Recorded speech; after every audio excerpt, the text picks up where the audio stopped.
Nous allons voir dans cette vidéo comment est-ce que nous plaçons des ordres dans le carnet. L'intérêt du carnet, c'est d'aller assez vite. Donc vous avez une entrée et une sortie qui vont se faire en un seul clic. Vous avez deux types d'ordres globalement sur les marchés. Après, vous allez avoir plusieurs variantes. Premier type d'ordre, ça va être l'ordre à cours limité, c'est-à-dire que vous déterminez le prix auquel vous voulez rentrer, mais du coup pas la quantité que vous en aurez. Typiquement, je souhaite rentrer par exemple à l'achat à 3770. Je vais donc faire un clic. Order placed. Et mon ordre est positionné à 3770. J'ai ici ce qu'on appelle la Q-position, c'est-à-dire devant moi, j'ai 377 lots. Plus les gens devant moi vont s'en aller, c'est-à-dire annuler leurs ordres, ou d'autres vont se positionner derrière moi, et plus je vais pouvoir avancer dans la file d'attente.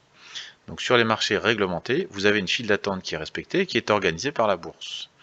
Premier arrivé, premier servi. Donc là par exemple, on a les 376e et il y en a 384, c'est-à-dire qu'il y a certaines personnes qui sont venues se positionner derrière moi.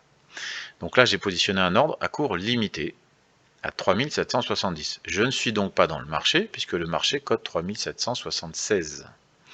Pour que je puisse rentrer dans le marché, il faudrait qu'il descende à 3770 et que je sois exécuté. Ça, c'est un ordre limité. Je contrôle donc le prix, mais je ne suis pas sûr d'être exécuté.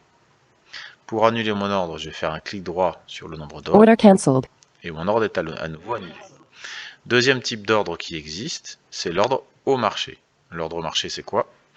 Je veux absolument rentrer sur le marché, peu importe le prix. Souvenez-vous, à cours limité, dans ce cadre-là, on va maîtriser le prix, mais pas la quantité qu'on va en acheter.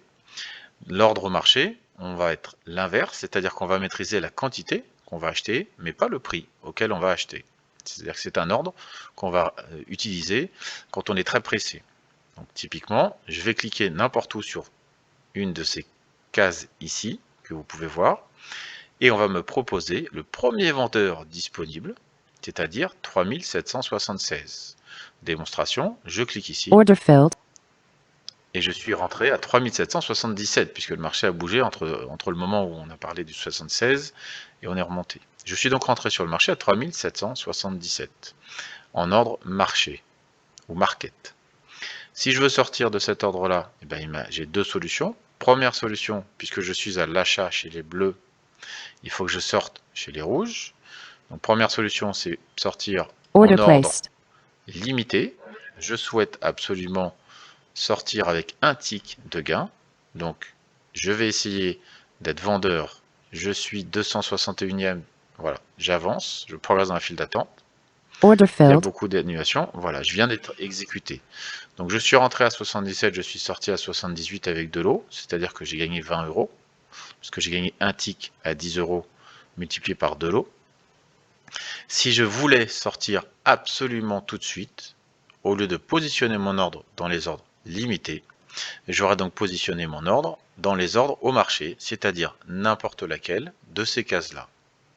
Exactement le même principe que dans ce sens-là, comme on a fait juste précédemment.